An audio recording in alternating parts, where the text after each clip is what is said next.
Hola, ¿qué tal? Muy buen día. Bueno, hoy vamos a ver la historia de la física, donde pues daremos a conocer algunos personajes que fueron importantes para, pues sí, para el desarrollo de la física.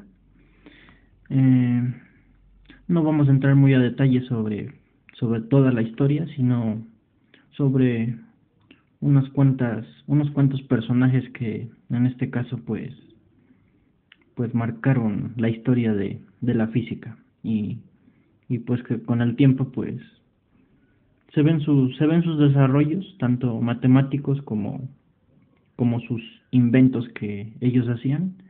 Y pues bueno, empezamos.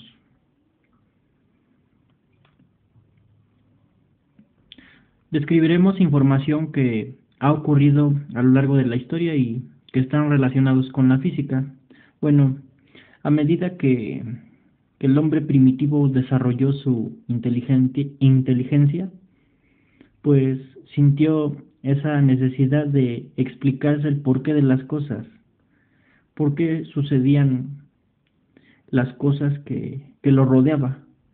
Y de acuerdo a esos sucesos, pues se buscaban encontrar dichas respuestas, ¿no? Como por ejemplo, en la antigüedad se tenía que esas preguntas, ¿no? ¿Por qué el día y la noche? ¿O qué son los truenos? ¿Qué es el viento? ¿Por qué vuelan los pájaros? ¿Qué es la luna? ¿Qué son los eclipses? ¿Qué son las estrellas? Todas esas preguntas que se hacían en la antigüedad, pues eran un verdadero misterio.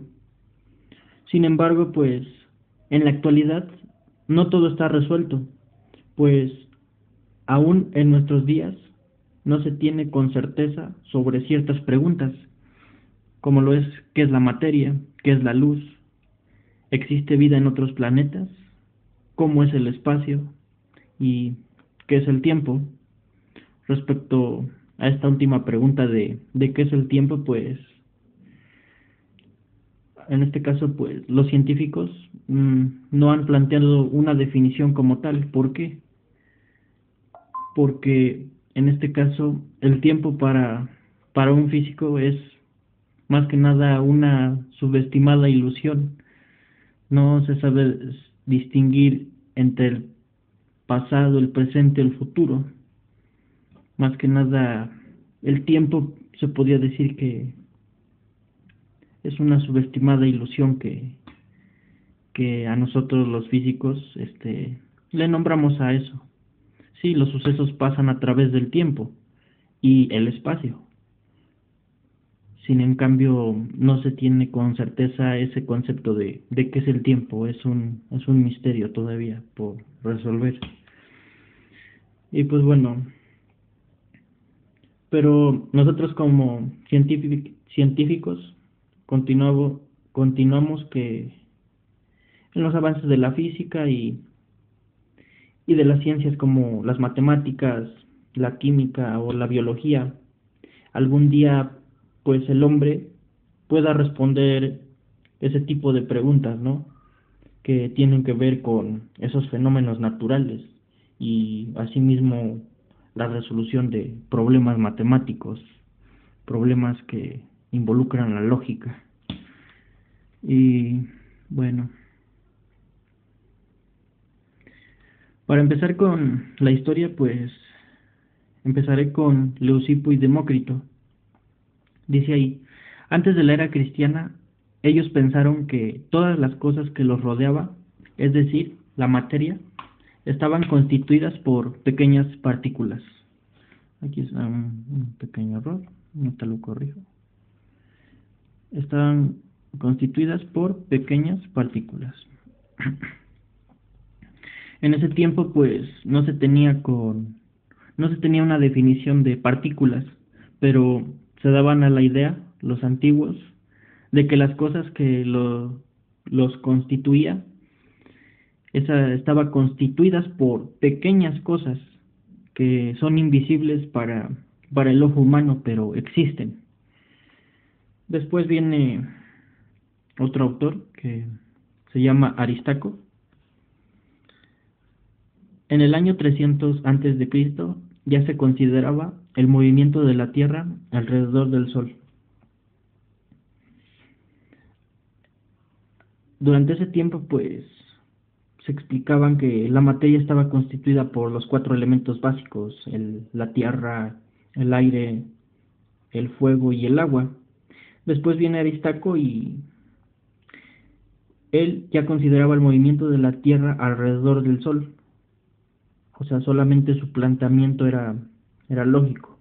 Pero durante ese tiempo, durante cientos de años, en ese tiempo, predominó la idea de que la Tierra estaba inmóvil, o sea, carente de movimiento, y que la Tierra era el centro del universo, con todos los planetas y estrellas girando a ella.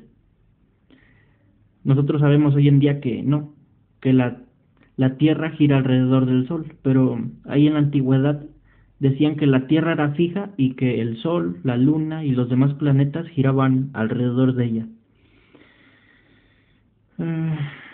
Después hablaré un poco sobre Nicolás Copérnico. Nicolás Copérnico, ¿qué nos decía acerca de los movimientos de los planetas? Bueno, lo que nos decía él era de que los planetas se movían en órbitas circulares y él ya sostenía que todos los planetas giraban en torno al Sol, o sea, alrededor del Sol. Y, y pues ese concepto ya lo sabemos hoy en día, que los planetas giran alrededor del Sol. Pero él decía que los planetas se movían en órbitas circulares. O sea, a lo que me refiero es a esto, ¿no? Tenemos una órbita circular y el Sol, lo vamos a dibujar en un color amarillo. El Sol está en medio, ¿no?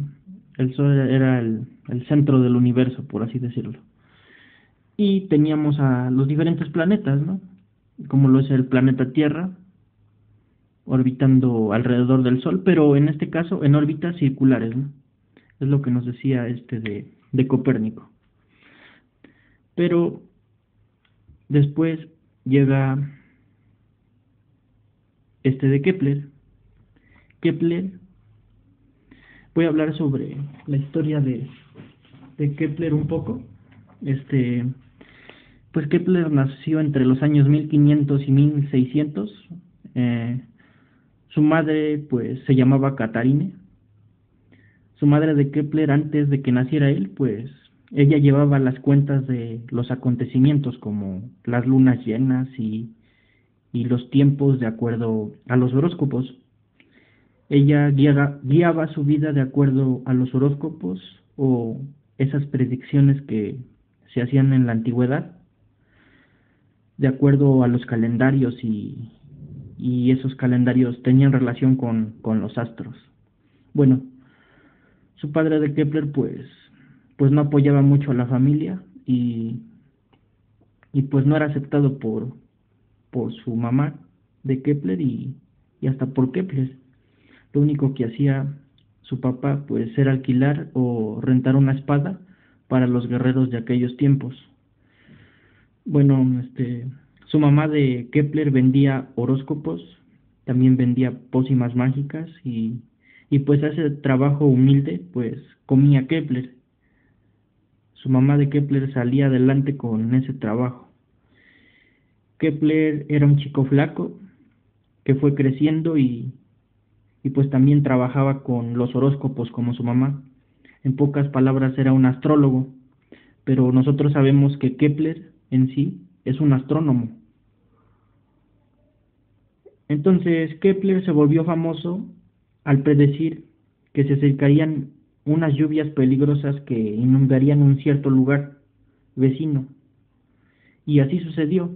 Se inundó ese lugar y Kepler fue adquiriendo un poco de fama gracias a sus predicciones que hacía. Luego Kepler se fue a la universidad a estudiar y igual era un tipo aferrado con sus cálculos astronómicos, que pues sí se tienen nota hoy en día. Y, y pues Kepler enunció sus tres leyes fundamentales de los movimientos de los planetas. Sus, sus leyes consistían en que los planetas giraban en órbitas elípticas. Copérnico decía que los planetas giraban en órbitas circulares, pero no. Llegó Kepler y dijo que los planetas giraban en órbitas elípticas, y la cual está muy sostenida esas tres leyes que describen al movimiento de los planetas en torno al Sol. Y pues bueno, eso fue un poco de historia de Kepler. Después nos vamos con Galileo Galilei. Bueno, hasta el año de 1500, pues se desarrolló un gran interés por la ciencia. Ya todos estaban interesados acerca de la ciencia. Entonces llegó Galileo Galilei, es un científico. Él llegó a comprobar experimentalmente con ayuda de su telescopio que él creó. Llegó a comprobar que la Tierra giraba alrededor del Sol, tal como lo sostenía Copérnico y Kepler. Además, de Galileo, pues sí, construyó su telescopio y demostró que las estrellas estaban a unas distancias fabulosas, así lo nombraba. Se puede decir a unas distancias muy lejanas, pero él en su libro dice, las estrellas están a distancias fabulosas. Es increíble. Y pues debido a ello, la mayoría pues resultaba invisible para el ojo humano. Solamente se alcanzaban a ver aquellas estrellas que emitían una mayor luz y era visible para el ojo humano. Pero ya las estrellas más lejanas pues no se veían a simple vista. También descubrió manchas en el Sol, las cuales pues al desplazarse lentamente se demostraban su giro de en su propio eje. Y aquí pues había ciertos problemas con Galileo Galilei, porque aquí la Santa Inquisición obligó a Galileo a retractarse de sus afirmaciones que hacía. Pues en este caso sus afirmaciones, sus ideas, su trabajo chocaba completamente con ideas religiosas que estaban contenidas en las sagradas escrituras de la Santa Inquisición. Y pues Galileo pasó sus últimos días en el retiro y pues murió en el año 1642. Y en ese año, en ese mismo año nació el genio de todos los tiempos, el señor Isaac Newton.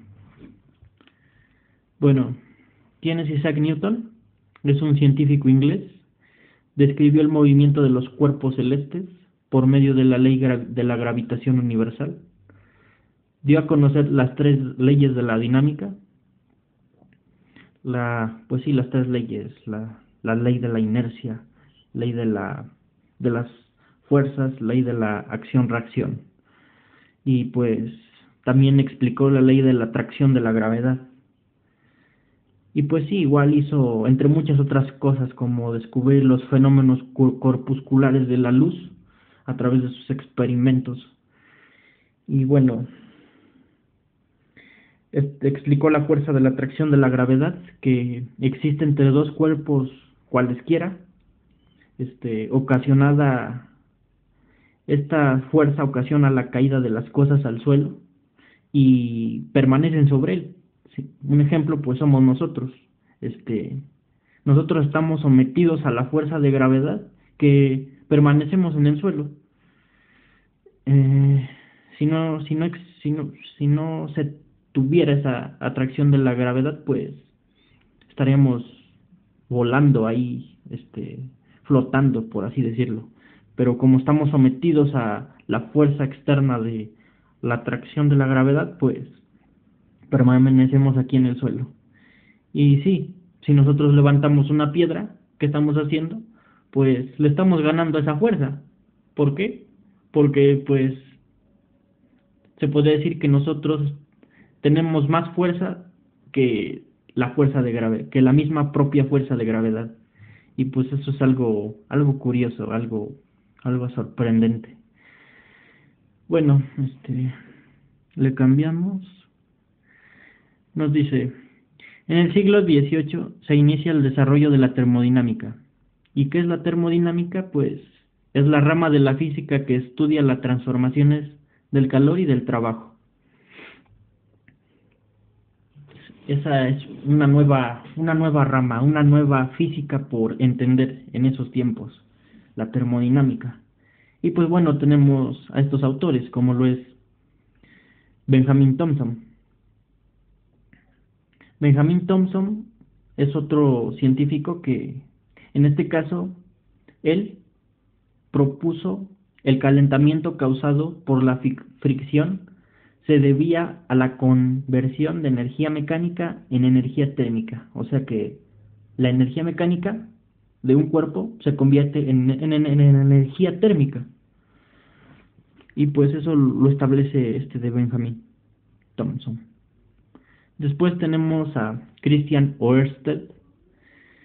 Dice ahí, descubrió que cuando una corriente eléctrica circula por un conductor a su alrededor, genera una fuerza parecida a la de un imán, es decir, a la de un campo magnético. Este hecho que hizo de Ørsted, dio nacimiento al electromagnetismo. Estudia las relaciones que son mutuas entre la electricidad y el magnetismo. Eh, Luego tenemos a otro autor, es Michael Faraday, dice ahí, descubrió las corrientes inducidas y enunció el principio de inducción electromagnética. Bueno, fue Michael Faraday, pues, fue un físico y químico, y que, pues sí, descubrió las corrientes inducidas. ¿Y qué es una corriente inducida? Son aquellas que se producen cuando se mueve un conductor en sentido perpendicular o transversal a líneas de flujo de un campo magnético. Luego, el Faraday pues enunció su principio de la inducción electromagnética, que se refiere al fenómeno que provoca la producción de una corriente eléctrica inducida como resultado de su variación de flujo magnético. Y pues sí, en la actualidad casi toda la energía que se consume en nuestros hogares o en los comercios, en las fábricas, en las escuelas, oficinas, en todo lugar, pues sí, se obtiene debido al fenómeno de la inducción electromagnética. Si no hubiera existido ese principio, pues no se podría, tal vez ni siquiera tendríamos acceso a la electricidad y pues sí, a la inducción que se le da a todo el hogar, a esa iluminación que se le puede dar a todo el hogar, de acuerdo a esto de la electricidad. Y bueno, casi en todo el mundo pues existen generadores movidos por agua en estado líquido, o puede ser en forma de vapor, en los cuales pues enormes bobinas hacen girar entre los polos de potentes imanes y se generan grandes cantidades de energía. Y pues sí, eso es un ejemplo, ¿no? Bueno, otro participante, otro autor, es John Dalton. John Dalton, ¿qué nos decía? Se consideraba que las cosas estaban constituidas por pequeñas partículas llamadas átomos. Y de acuerdo a eso, pues desarrolló su teoría atómica. Y detrás de esa teoría atómica hay un montón de matemáticas que son sorprendentes.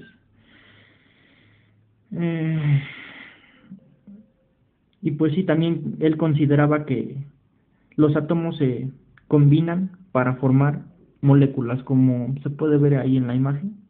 Se tiene átomos que forman ahí moléculas. Y pues bueno, el otro autor que vamos a exponer es James Hall. Dice ahí, en termodinámica estableció el principio llamado equivalente mecánico del calor. De acuerdo a ese principio que él estableció, se establece también la ley de la conservación de la energía. Creo que todos ya conocemos esta ley y quien no la conozca, pues es buen momento para conocerla. Esta ley de la conservación de la energía aparece pues en toda la física. ¿Por qué? Porque la energía siempre se conserva. Y bueno, él señala que la energía que existe en el universo es una cantidad que es constante y que no se puede crear ni destruir, solo se puede transformar. Es a lo que conocemos, la materia no se crea ni se destruye, solo se transforma. Y pues eso es una importante, de acuerdo a un principio se establece una ley y esa ley pues revolucionó en toda el área de la física. La materia, la energía no, la energía no se crea ni se destruye, solo se transforma.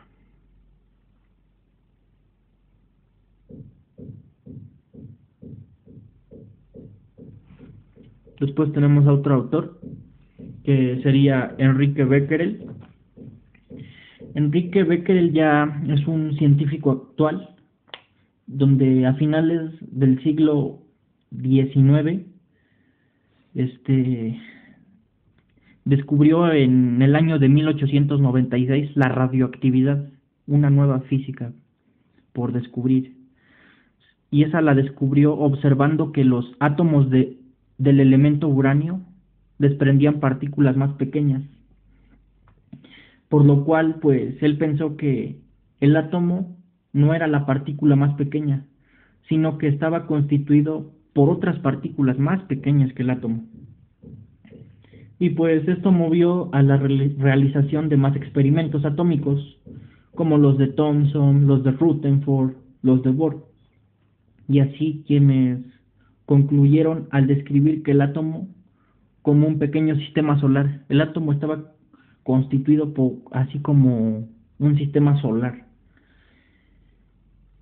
Así como los planetas giran alrededor del Sol, en el átomo los electrones de carga negativa giran alrededor de su núcleo, el cual está compuesto de protones con carga positiva y de neutrones sin carga eléctrica.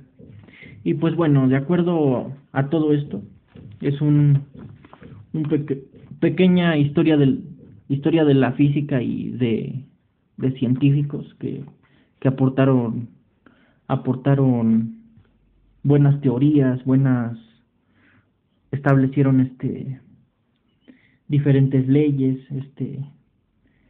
y pues bueno, los descubrimientos de la radioactividad surgieron con Enrique Becquerel y abrieron un nuevo campo, una nueva física, por así decirlo.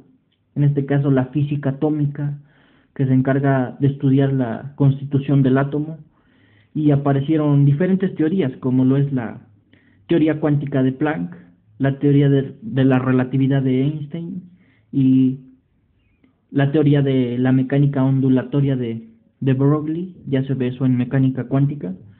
Y pues actualmente el descubrimiento de nuevas partículas de vida media muy corta, pues ha originado la física nuclear, cuyo objetivo es descubrir totalmente la constitución de su núcleo atómico.